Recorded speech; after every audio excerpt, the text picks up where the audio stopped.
Hello and welcome to my vegetable patch. This is where I like to hide to do a bit of vegetable gardening, and also sometimes when I'm down here I think of the stories that Jesus told, because lots of them are about growing plants and about farmers.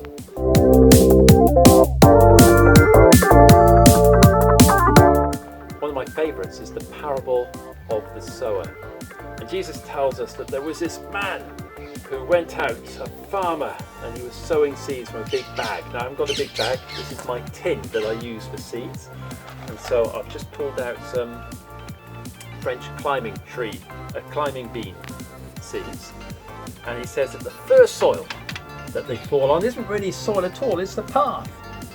And the problem with seeds on the path is they're there, the birds see them and they eat them up.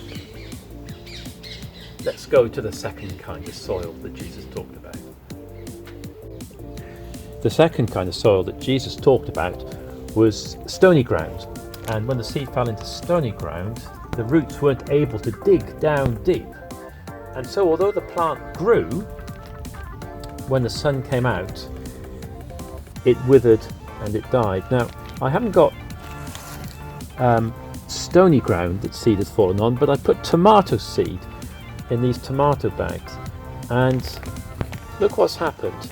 The foxes have come and ripped it, and so the roots are much smaller than they should have been, and as a result the plant is not very strong, and you can see already the damage. I'm not going to get many tomatoes off that, and I've actually lost some plants. This one here has gone already because of the same kind of thing. The third soil that some of the seed fell on was soil full of weeds, and so when the seed tried to grow, it was strangled and choked by the weeds that were growing around it as well. The fourth kind of soil was good soil, and the seed was planted and it grew until the farmer came back and had a harvest, a good crop from the seed that had grown. So what was Jesus on about when he was talking about this farmer sowing the seed and the different soils? Well, he tells us that the farmer is God and the seed is his word that he speaks, that we hear through his Bible and that we see very much in the words of Jesus and in the life of Jesus. And the different soils are our hearts, and our hearts at different times. Sometimes our hearts are as hard as a path, and so when we hear God's word, it goes in one ear and out the other, and it bears no fruit.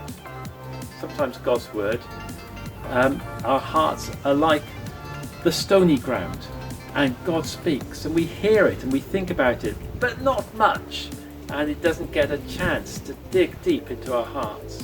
And so when hard times come, maybe someone makes fun of us for being a Christian or something like that, we think, don't want that, thanks, and the seed dies. The third kind of soil is that weed. It grows, but weeds are like the cares of this world and the pleasures, and we think, oh, but I could go to church, but on the other hand I could be playing football or doing something else much more exciting, and we get drawn away from God's people and God's word. The fourth kind of soil is good soil, when we hear God's word and it takes root in our lives and it changes our lives, and as it changes it produces fruit. The Bible calls that the fruit of the Spirit. And I've got some fruit here. Here's some mange tout from this plant here in good soil, and I've got some climbing beans, French climbing beans here. And our lives can produce fruit as well, not mange tout and French beans, but fruit like being peacemakers, bringing joy, loving, showing mercy, and telling people about Jesus. That's the parable of the sower.